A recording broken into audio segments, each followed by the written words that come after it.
बिस्मिल्लाहिर्रहमानिर्रहीम। व्यूवर्स अस्सलाम वालेकुम। आप हमारा यूट्यूब चैनल देख रहे हैं। मरीम नवाज़ और अली अमीन गंडापुर आमने सामने कैसे आए और फिर चीफ ने दोनों को बड़ी नसीहत क्या की और उसके बाद तहरीक इंसाफ 24 नवंबर के एहतजाज से बचने के लिए किस तरह मिन्नत तरले कर रही है। गंडापुर ने एपेक्स कमेटी इजलास के बाद रात गए किससे खुफिया मुलाकातें की। असद कैसर और बैरिस्टर गौहर किस तरह मिन्नत तरले करते रहे, ये भी आपको बताएंगे। और उसके बाद पीपल्स पार्टी खुलकर मैदान में आ गई है, मगर किसके खिलाफ आई है, ये भी एक बहुत बड़ी खबर है जो कि आपके साथ जो है वो शेयर करनी है। और जो मुतालबात रखे हैं तहरीक इंसाफ ने बातचीत के लिए, क्या हुकूमत उन मुतालबात को मानेगी या नहीं मानेगी, ये भी आज के इस वीलॉग का हिस्सा है। तो न्यूज़ टू यू आप देखते रहें, लाइक करें, शेयर करें, सब्सक्राइब करें और आप अपनी कीमती आरा से आगाह करते जिस पर आपके मशकूर हैं। सबसे पहले जो एपेक्स कमेटी का इजलास हुआ उसकी जो अंदरूनी कहानी सामने आई, उसमें अली अमीन गंडापुर ने एक तो 99% सूबे में दहशत गर्दी और उसकी वजूहात पे तो बात की, लेकिन उन्होंने बानी पीटीआई इमरान खान के जेल में होने और 24 नवंबर के एहतजाज की भी बात की। लेकिन हैरत अंगेज़ तौर पर उनकी इन बातों का जो कि उन्होंने बानी पीटीआई की रिहाई के हवाले से की, 24 नवंबर के एहतजाज के हवाले से की, किसी भी अहम शख्सियत ने, या जो वहाँ पे आर्मी चीफ मौजूद थे या वज़ीर आज़म मौजूद थे, वफाकी वज़रा मौजूद थे, उन्होंने उनकी इन बातों का कोई जवाब नहीं दिया। तो वो उन्होंने मामला लाजमी तौर पर उठाया, लेकिन आगे से उनको कोई रिस्पॉन्स जो है वो नहीं मिला। दूसरा, मरीम नवाज़ ने एक मामला उठाया। मरीम नवाज़ ने ये मामला टेकअप किया कि, और उन्होंने सामने बैठे हुए से ये मामला टेकअप किया और उन्होंने ये कहा कि जो गंडापुर हैं, अली अमीन गंडापुर, उनका नाम लेकर कहा कि आए रोज़ वज़ीर आला होते हुए, सूबे के चीफ एग्जीक्यूटिव होते हुए वफाक पर भी चढ़ाई करते हैं और पंजाब पर भी चढ़ाई करते हैं, क्योंकि अटक से पंजाब शुरू हो जाता है। ये किसी तौर पर भी किसी सूबे के वज़ीर आला को ज़ेब नहीं देता। अमन व अमान की सूरत हाल भी ख़राब होती है, लोगों को भी मसाइल होते हैं और फिर लोग हुकूमत के ख़िलाफ़ जाते हैं। इसके ऊपर गंडापुर बोले कि मेरा लीडर आपने 1.5 साल से जेल में बंद कर रखा है, उसको आप रिहा नहीं कर रहे हैं, तो हमारे पास एहतजाज के अलावा क्या रास्ता है। और अगर हम एहतजाज करते तो आप हमें डंडे मारते हैं, आप हमें पकड़ते हैं, गिरफ़्तार करते हैं। तो बताइए वो कौन से गुनाहों की सज़ा भुगत रहा है। वो 9 मई में मुलव्वस नहीं है। हम बार बार कह रहे हैं कि हमें असल CCTV फुटेजेस जो हैं वो दिखाई जाएँ। जिसके ऊपर एक आर्मी चीफ की जानिब से एक बड़ी नसीहत, उन्होंने नाम किसी का नहीं लिया कि उन्होंने नसीहत की। उन्होंने कहा कि जो कानून और आइन से बाहर निकलेगा, कानून को हाथ में लेगा, तो ज़ाहिर है फिर कानून उसको हाथ में लेगा। एहतजाज करना है अपने सूबे में करें, पंजाब में अपनी पार्टी को, आप अपने कारकुनों को मुतहर्रिक करें, लेकिन ये नहीं है कि चढ़ाई नहीं होनी चाहिए। वज़ीर आज़म ने भी यही कहा और उसके बाद फिर दोनों को जो है वो ज़्यादा इस मसले के ऊपर बात नहीं करने दी गई ताकि बात बिगड़ ना जाए। लेकिन आप फुटेजेस देखें, आप तस्वीर देखें, अली अमीन गंडापुर के साथ कौन बैठा हुआ था? वज़ीर दाखिला मोहसिन नकवी, जिसका उसके साथ फिर मैच पड़ना है। पहले तो 5 अक्टूबर को पड़ा था ना, अब फिर मैच पड़ेगा 24 नवंबर को। और पीछे कौन बैठा हुआ है उस तस्वीर में देख लें, IG इस्लामाबाद, जिसके खिलाफ इसने FIR काटने का हुक्म दिया रहा हुआ था, जिसके खिलाफ पंजाब सूबाई जो इनकी सूबाई असम्बली ने करारदाद मंजूर की थी, उसके पीछे बैठा हुआ था। फिर उससे मैच पढ़ना है, फिर आमना सामना होना है। लेकिन गंडापुर सियाना आदमी है, वो ले आया।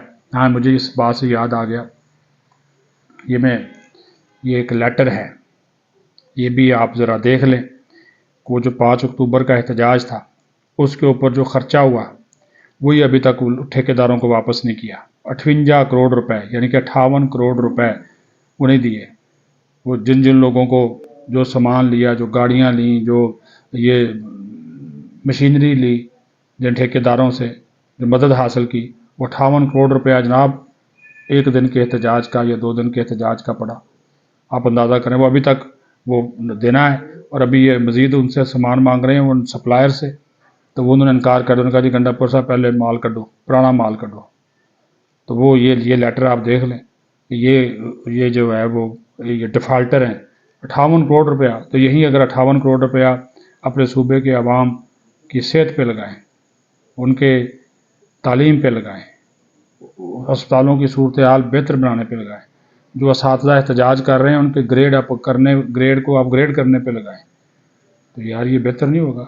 आपने 58 करोड़ रुपया एक दिन के एहतजाज पे खर्च कर दिया, फिर आप डिफ़ाल्टर पैसे भी नहीं दे रहे। और अब नई सुन लें, अब जनाब पता ये चला है कि गंडापुर ने हर MNA को 3 लाख रुपया और हर MPA को 2 लाख रुपया दिया है कि ये आपका आने जाने का खर्चा है एहतजाज का। कईयों ने तो लेने से इनकार किया, तो लेकिन अक्सर ने जो है वो ले लिए हैं। पैसे बांटे जा रहे हैं रियासत पे हमला आवर होने के, हैं वफाक पे हमला आवर होने के, कैपिटल पे हमला आवर होने के पैसे बांटे जा रहे हैं। यानी कि आप ये एहतजाज भी करें और मौज मेला भी ऐसा, और जनाब उसके पैसे दे रहे हैं MNAs को। ये सारी खबरें आई हैं कि उन्होंने पैसे बांटे हैं, दिए हैं। आतिफ जो नाराज़ हैं उनको खुडे लैन किया, वो आतिफ खान है, जुनेद अकबर है, शकील खान, उनको नहीं दिए। उनको वो खुडे लैन है, वो नहीं, वो उसकी गुड बुक में नहीं है, तो इस वजह से उनको नहीं दिए। ये तो सूरत हाल चल रही। अब आप बताएं कि जो सूबे का वज़ीर आला है वो वफाक के ऊपर जिसका वो हिस्सा है, एक यूनिट है खैबर पख्तूनख्वा वफाक का, लेकिन वो रियासत पर चढ़ दौड़ने के लिए अपने MNA को, अपने MPs को पैसे बांट रहा है। आप अंदाज़ा करें, और अभी पुराने पैसों का डिफ़ाल्टर है। ये तो हिसाब है। दूसरी बात जनाब, जो मैंने मिन्नत तरले की जो बात की है वो ये है कि स्पीकर कौमी असम्बली सरदार रियाज सादिक से रात गए मुलाकात हुई है, बैरिस्टर गौहर की, असद कैसर की और आवर डोगर की। एक तो वहाँ पे मिन्नत तरला ये किया कि कोई सालस का किरदार अदा करें, कोई मुज़ाकरात के लिए पार्लिमानी कमेटी बना दें, मुज़ाकरात की पार्लिमानी कमेटी बना दें, कोई मेहरबानी करें और ये कोई बीच का रास्ता निकालें, सेफ़ पैसेज दें। हम नहीं चाहते कि 24 का एहतजाज करें, लेकिन मजबूर है, खान ने आर्डर किया हुआ है तो मजबूरी है, तो बराए मेहरबानी इसका कोई रास्ता निकालें। फिर खुद ही तजवीज़ बैरिस्टर गौहर ने की कि स्पीकर साहब आप सालसी का किरदार अदा करते हुए एक पार्लिमानी कमेटी बना दें, जिस तरह आपने एक खुसूसी पार्लिमानी कमेटी आइन में तरमीम के लिए बनाई हुई है, ये हमसे मुज़ाकरात के लिए भी बना दें। और फिर उन्होंने जो हुकूमती 2 वज़रा मौजूद थे उन्होंने कहा कि जनाब बातचीत हो सकती है, लेकिन इस चीज़ के ऊपर बातचीत नहीं हो सकती कि दोबारा आम इंतखाबात कराए जाएँ और आपका मैंडेट आपको वापस किया जाए। हमारा मैंडेट है, हम 5 साल पूरे करेंगे, और इमरान खान की रिहाई, इसके ऊपर भी कोई बातचीत नहीं हो सकती। बाकी इशूज़ के ऊपर बातचीत करने के लिए तैयार हैं, लेकिन इन 2 इशूज़ के ऊपर कोई बातचीत नहीं हो सकती। ये क्लियर कट मैसेज था उनकी जानब से। तो उसने उन्होंने कहा कि काम आप फिर स्पीकर ने यह भी कहा कि भाई पहले आप अपने लीडर से तो पूछ लें, आप अपने बानी से तो पूछ लें, उससे तो इजाज़त ले लें, मैं कमेटी बना दूँ, वो कल उससे इनकार कर दें आने में, फिर क्या होगा। तो ये भी एक बड़ा मसला है ना कि लीडर भी कहीं फिर रहे हैं, कोई बानी लीडर है, कभी बुशरा बीबी लीडर है, सारे लीडर फिर रहे हैं। देखो मिन्नत तरला उन्होंने किया कि महफूज रास्ता निकालें, हम नहीं मार खाना चाहते, ठंड बड़ी हो गई है, तो आप लोगों ने तो वैसे ही इस मरतबा बड़ा पक्का ठक्का बंदोबस्त किया हुआ है, तो इस वजह से जनाब को मेहरबानी करें। फिर आर्मी चीफ का दबंग मैसेज रात आ गया जो उन्होंने एपेक्स कमेटी में किया, तो उन्होंने कहा कि जो भी कानून और आइन के ख़िलाफ़ जाएगा, इंतशार फैलाएगा, फिर हमसे किसी किस्म की वो कोई तवक्को न रखे कि हम उसके साथ कोई रियायत करेंगे। तो ये मैसेज तो आ गया, उससे भी इनको जो डर और खौफ जो है वो लगा हुआ है। तो ये बातें जो है वो आपको बताने का मकसद ये है कि ये सारे दूसरा फिर पीपल्स पार्टी खुलकर मैदान में आ गई PTI के ख़िलाफ़, उसी मामले पे ये हुआ। अब उन्होंने कहा जी हमें ये PSC की सरबराही दें, और वो उसने लेटर लिख दिया, सेनेटर सलीम मांडवी वाला ने अयाज सादा को लेटर लिख दिया। उन्होंने कहा कि हमने तो सितंबर की रिक्वेजिशन जमा करवाई हुई है, 14 दिन के अंदर अंदर आपने इजलास बुलाना था, लेकिन आप फिर भी चलो बड़ेपन का मुजाहरा कर रहे हैं कि PTI को आप कह रहे हैं। उसमें भी स्पीकर ने इनसे बोला कि आप उसकी जान छोड़ दें, शेख वकास अकरम की कोई नया बंदा दे दें। ये अहमद डोगर बैठा है, बैरिस्टर गौहर खुद बैठा है, असद कैसर बैठा है, आप तीनों में से कोई बन जाए। लेकिन उन्होंने कहा ये चूँकि बानी चेयरमैन ने कहा जी शेख वकास अकरम को ही बनाना है, तो इस वजह से फिर स्पीकर ने कहा कि फिर मैं मजबूर हूँ। तो वो उन्होंने अभी पीपल्स पार्टी ने धमकी दी है, उन्होंने कहा कि हमारे 11 बंदों ने साइन किए हुए हैं, अगर आप PSC का इजलास नहीं बुलाते तो हम अपना इजलास खुद बुला लेंगे, रिक्वेजिशन वाला इजलास PSC का खुद बुला लेंगे और अपना चेयरमैन मुंतखब कर लेंगे। और पीपल्स पार्टी अब इस मैदान में खुलकर सामने आ गई है। तो ये जो मैंने आपको बात कर रहा,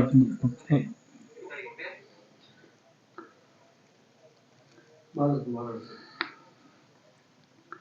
جو میں آپ سے یہ بات کر رہا تھا کہ یہ پیپلز پارٹی جو ہے اب کھل کر اس معاملے کے اوپر وہ سامنے آ گئی ہے کہ ہمارا جو احتجاج ہے، ہمارا جو ایک حق ہے، وہ حق ہم اپنا لیں گے پی اے سی کی سربراہی کے، لیکن ہمارا پھر احتجاج ہوگا اگر آپ ہمیں نہیں دیتے، جب تک آپ پکا چیئرمین نہیں بناتے ہمیں تو دیں۔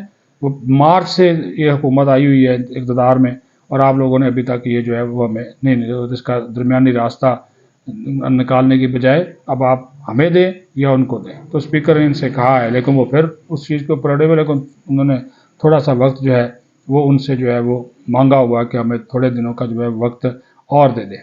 تو یہ ان کی بات ہے۔ دوسرا، آج کا آخری دن ہے کیونکہ جمعرات کو انہوں نے دوبارہ ملنا ہے۔